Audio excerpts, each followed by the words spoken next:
दोस्तों, search engine Google पर बीते 19 अगस्त को लगातार 24 घंटे तक राज्य के पूर्व मुख्यमंत्री चंपई सोरेन छाए ही नहीं रहे बल्कि टॉप ट्रेंड में बने रहे। उसी दिन वो कोलकाता से नई दिल्ली पहुंचे थे जब उन्होंने दल में ही बने रहने की बात की तो सामान्य तरीके से सब कुछ चल रहा था, लेकिन जैसे ही उनका रुख स्पष्ट हुआ ट्रेंड ग्राफ में उछाल आ गया और तब तक यह स्पष्ट हो गया था कि राज्य में सत्तारूढ़ झारखंड मुक्ति मोर्चा के इस प्रमुख नेता ने अलग राह चुनने का निर्णय कर लिया है और वो भाजपा में शामिल होंगे। और यह इस दृष्टिकोण से भी महत्वपूर्ण है कि इसी वर्ष राज्य में विधानसभा का चुनाव है और पूरे देश की नजर यहाँ पर चल रही राजनीतिक गतिविधियों पर है।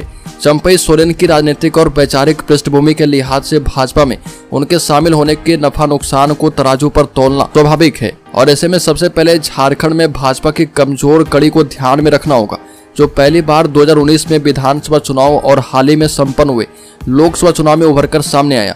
5 वर्ष पहले हुए विधानसभा चुनाव में भाजपा 28 में से सिर्फ 2 आदिवासी सुरक्षित विधानसभा सीटों पर कामयाब हो पाई थी और हालिया लोकसभा चुनाव में भाजपा राज्य की सभी 5 आदिवासी सुरक्षित सीटों पर हार गई और इससे स्पष्ट है कि चुनाव में जीत हार में सर्वाधिक भूमिका अदा करने वाला आदिवासी समुदाय भाजपा के हाथ से फिसल चुका है। इसकी भरपाई की शुरुआत वर्ष 2019 के विधानसभा चुनाव परिणाम के बाद ही भाजपा ने आरंभ भी कर दी थी। इसी वजह से भाजपा से 14 साल बाहर रहने वाले बाबूलाल मरांडी की उनकी शर्तों पर शानदार वापसी की गई, लेकिन वैसा प्रभाव नहीं दिखा। भाजपा नेताओं का आकलन है कि चंपई सोरेन आदिवासी को आकर्षित करने में सहायक साबित हो सकते हैं और झारखंड मुक्ति मोर्चा की खूबी और खामी को बखूबी जानते और समझते भी हैं।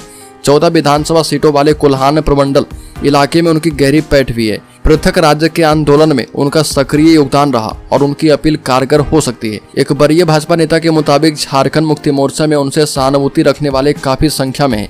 चंपई सोरेन आदिवासी सुरक्षित सीटों पर भाजपा का आंकड़ा बढ़ाने में मददगार साबित हो सकते हैं और इसका एक और फायदा इस मायने में होगा कि भाजपा के पक्ष में चुनाव में माहौल बन सकता है।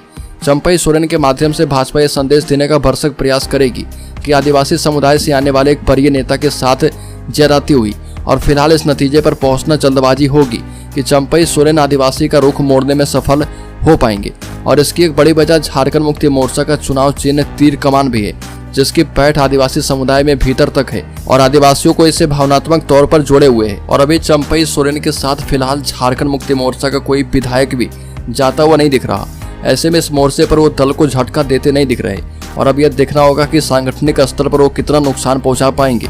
फिलहाल झारखंड मुक्ति मोर्चा ने डैमेज कंट्रोल के उपाय तेज कर दिए हैं और इस कड़ी में कोल्हान प्रमंडल के प्रमुख नेताओं रामदास सोरेन, दशरथ गागरई आदि के साथ समन्वय और भी तेज किया गया है और इसकी प्रबल संभावना है कि चंपई सोरेन के स्थान पर एक विधायक को मंत्री बनाया जाए। तो दोस्तों, इस खबर में इतना ही। झारखंड से संबंधित हर एक न्यूज को पाते रहने के लिए सब्सक्राइब करें और बेल आइकॉन जरूर दबा दें।